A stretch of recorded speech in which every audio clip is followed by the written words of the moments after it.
State your name. Sumunod po kayo sa akin. Ako Pakisabi ng pangalan. po si Engelberto Ay Durano. Ay nagsasabi ng katotohanan, ng katotohanan, buong katotohanan, buong at katotohanan, pawang katotohanan lamang. Kasihan nawa ko Kasihan nawa ng ko Diyos. ng Diyos. May I proceed, Mr. Chairman? Ginoong Durano, kayo ay binigyan ng immunity ng House of Representatives through the Speaker, Congressman Pantaleon D. Alvarez. At ito ang ibig sabihin ng immunity. Yung lahat ng mga sasabihin nyo dito ay hindi kayo maaaring papanagutin. And to be precise, may I read to the records, Your Honor, the contents of the immunity consisting of 2 paragraphs. Please proceed. Upon the recommendation of the Committee on Justice, pursuant to Section 4 of Republic Act 6981, that your testimony is needed in the legislative investigation in aid of legislation in regard to House Resolution number 105 entitled Resolution Calling for an Investigation in Aid of Legislation on the Proliferation of Drug Syndicates at the National Bilibid Prison, I hereby grant approval for your admission with your express consent to the Witness Protection, Security, and Benefit Act. Under Section 12 of the aforementioned Act, you shall be entitled to immunity from any and all criminal prosecutions for the offense or offenses in which your testimony will be given or used, and all the rights and benefits provided under Section 8 of the same law, provided that you shall tell all the truth, the whole truth, and nothing but the truth in the said legislative investigation. Signed, Pantaleon D. Alvarez, Speaker. So, yun lamang po, Mr. Durano, dapat magsabi kayo, yan ang kondisyon, magsabi kayo ng katotohanan at pawang katotohanan lamang. Intindihan ko po. Okay, tinatanggap ninyo yung immunity? Tinatanggap ko po. So, okay. Before you proceed, Mr. Secretary, let me just acknowledge the presence of Congressman Sherwin Tugna and Congressman Luisa Lloren Cuaresma. Ginoong Durano, mayroon ka bang ginawang sinumpang salaysay na mayroong 6 na pahina at mayroong 2 kalakip, 1 kalakip na annexes? Mayroon po.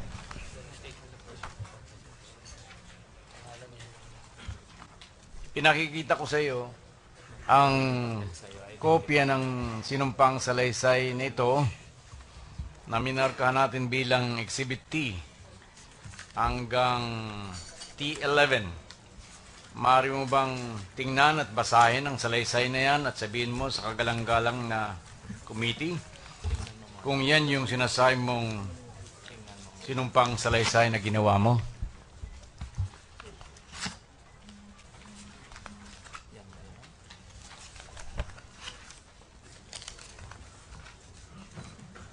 Ito po, Your Honor. So may we request, Your Honor, Mr. Chairman, that the signature of the witness appearing in the first page be marked as Exhibit 6, T6, on the second page as T7, third page as T8, fourth page as T9, fifth page as T10, and the last page as T-5-A,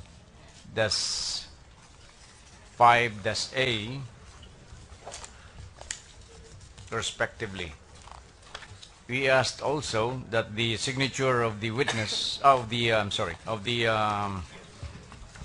public attorney's office as T-5-B, and the annex from the Office of the Chief Overseer dated December 2, 2011 as T-11.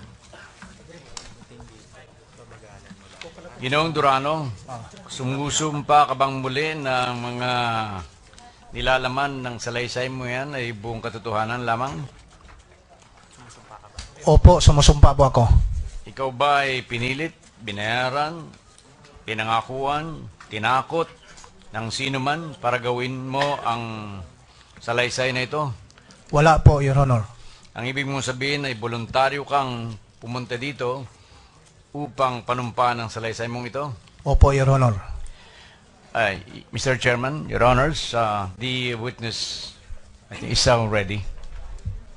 Okay, Mr. Witness, pwede bang pakibasa mo for the record, ito pong iyong sinumpang salaysay para sa kaalaman po ng lahat ng ating mga miyembro at maging ang mga nanonood sa hearing na ito.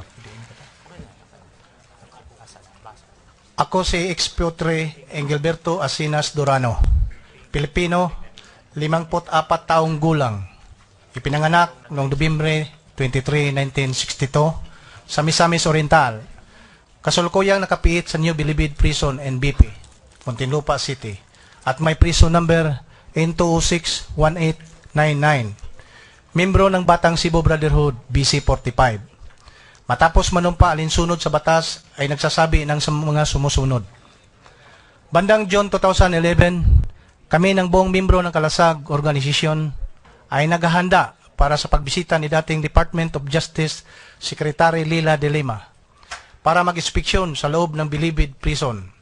Dahil umano sa paglabas ng video mula sa ABS-CBN TV Patrol na nagpapakita na mayroon ilang bilanggo na gumagamit ng shabu, isang ipinagbawal na gamot. Noong panahon na iyon, ako ang presidente ng Kalasag Organisasyon. Here to attach is Correction Order number 013 dated December 2, 2011.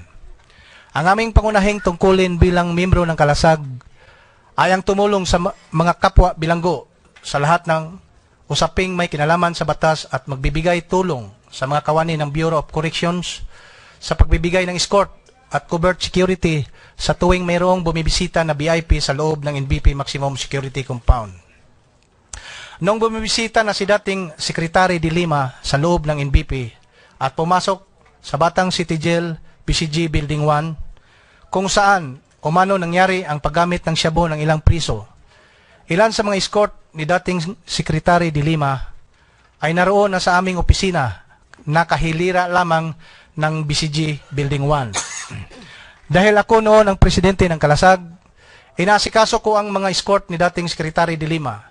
Isa sa mga escort ay nagpakilalang Ronnie Dayan, isang membro ng Philippine Marines. Nang malaman niya na ako ay dating pulis at kasalukuyang presidente ng Kalasag, ay nagkaroon kami ng magandang kwentuhan. Nabanggit niya na siya ang personal driver ni Secretary de Lima.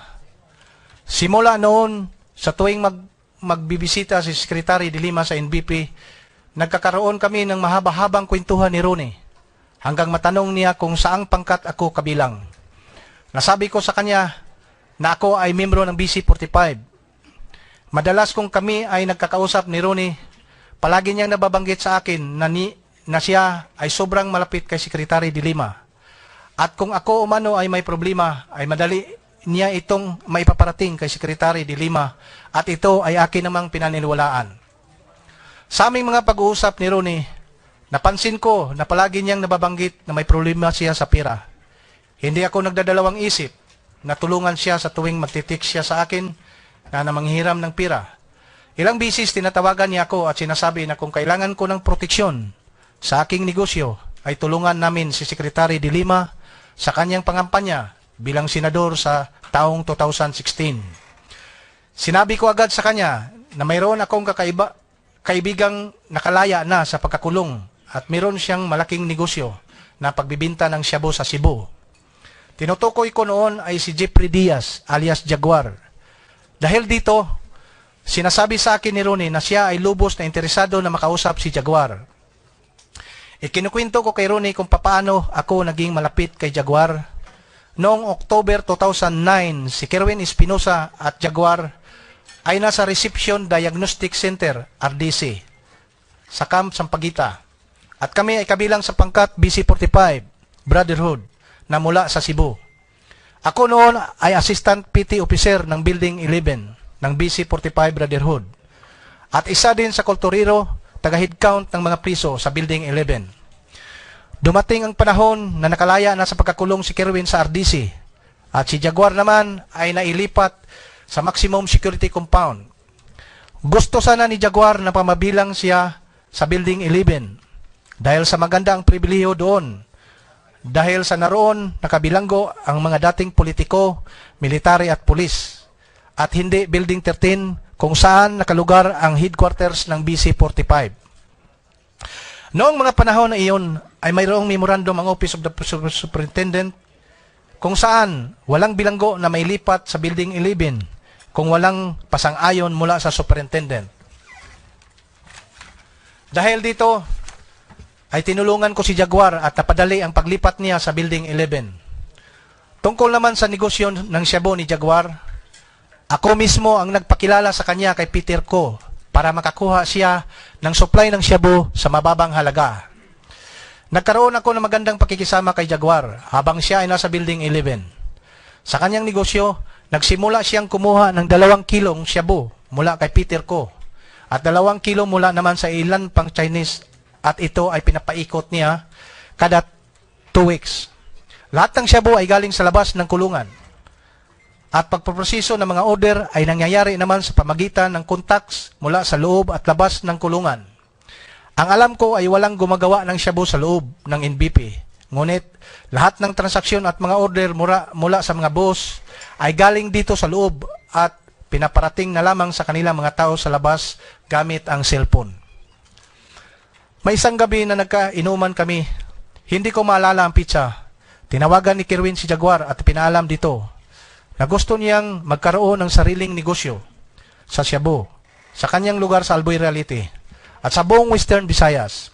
Ito ang dahilan kung bakit nakakaubos at nakapagtransaksyon si Jaguar mula 4 na kilo hanggang makaubos siya ng 8 kilo ng Shabu kada linggo.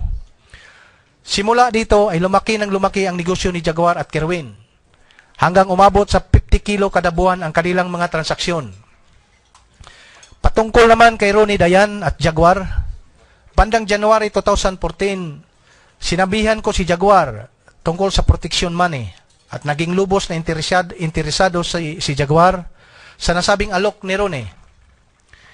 Ibinigay ko kay Ronnie ang contact number ni Jaguar at doon na nagsimula ang kanilang ugnayan. May kinuwinto sa akin si Jaguar na pulis, ang ato contact kusgan kayo, doon ako gipatransfer nga pulis gikan Manila to Region 7, 3 days lang, balhin dayon. Ang ibig sabihin doon, tumawag sa akin si Jaguar, pulis kasi ang tawag niya sa akin, sa pulis, malakas ang kontak mo, ang kontak natin, may pinapalipat ako, 3 araw lang, lipat agad. Noong February 2014 ay tinawagan ako ni Jaguar, kung saan inutusan niya ako para alamin ang isang Junel Piderio mula Zamboanga del Norte. Ayon pa kay Jaguar, si Junel ay tao ni Ronnie Dayan na malakas ang market ng Shabu sa buong Zamboanga del Norte. Makalipas ang 2 araw, tumawag sa akin si Ronnie Dayan at sinabi, "Bert, tulungan mo ako na mabigyan ni Jaguar ang tao ko sa Zamboanga del Norte." Sagot ko naman, okay, walang problema bay. Nagtanong ako agad sa mga kasama kong Muslim sa loob ng NBP at nalaman ko na itong si Junel ay isang police chief inspector na may laro din ng Shabu at kakompetensya nila sa pagbibinta nito. At sa katunayan ay untouchable ito sa kanilang lugar. Agad ko itong binalita kay Jaguar sa pamagitan ng text message. Makalipas ang 1 linggo, nagsimula nang magbigay si Jaguar ng item o Shabu kay Junel. Nag-text sa akin si Jaguar at pinaparecord niya sa akin ang pizza kung matanggap ni Junel ang napadalang item. Mula kay Jaguar, tinext ko si Jaguar at ibinalita ko sa kanya na natanggap na ni Junel ang item na 3 kilo Nagpatuloy ang mga transaksyon ni Junel at Jaguar at tumibay din ang ugnayan ni Ronnie at Jaguar dahil sa maganda ang remittance ni Junel kay Jaguar. Bukod dito, mayroon ding mga transaksyon si Ronnie na direktang kausap ni Jaguar. Ang unang transaksyon nila ay noong February 2014. Ang ilan sa mga transaksyon ni Jaguar at Ronnie na aking nalalaman ay dumaan sa BDO bank account numbers 0038 20055 376 009 204 21288 at 008 54 004 9908. Ang kabuuan ay umaabot na nagkakahalaga ang mga ito na humigit kumulang 27 milyon at 300,000 piso. Bandang November at December 2014, tinawagan ako ni Jaguar at tinanong ako, "Pulis, may cash ka ba diha?" Sagot ko, 500 lang dong. Nga naman, tanong ko.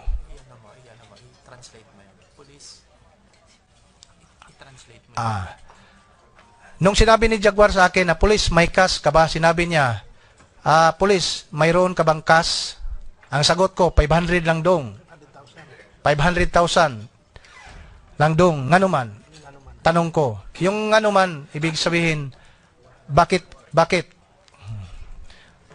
Sabi niya, "Kailangan ngayon may pahatiran ako."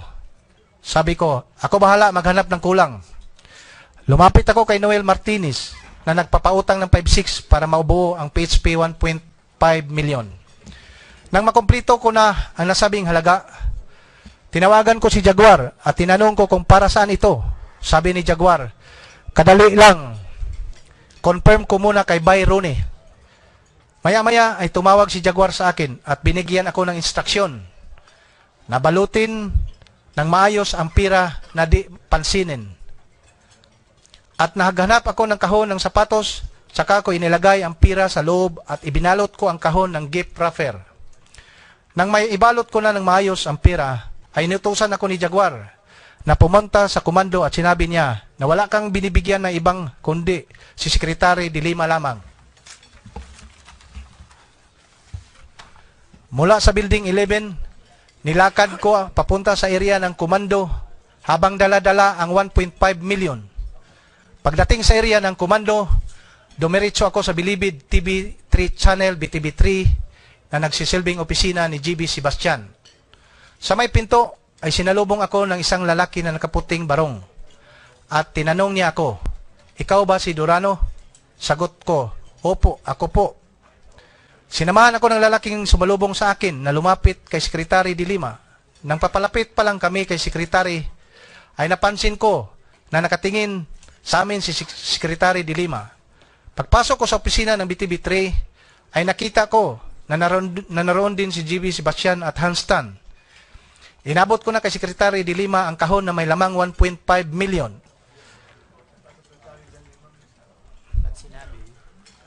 At sinabi ko, "Ma'am, ito na po." Kinuha ito ni Secretary at inabot sa lalaking sumalubong sa akin. Matapos iyon ay umalis ako agad at bumalik sa aking kubol. Habang papalayo ako, nakalingon ako sa kanya ni Secretary de Lima at nakita ko na lumalakad siya na parang model. Papunta sa gitna ng puste na bakal sa BTV3, sabay hawak sa puste at sa kanyang scarf at nagsasalita na, "Okay ba, GB?" na ang isang kamay ay nasa kataas at ang isa ay nasa baba. Ang nasa isip ko ay parang di ay advance instructor si Secretary. Kaya lang may edad na siya. Kaya TI na lang.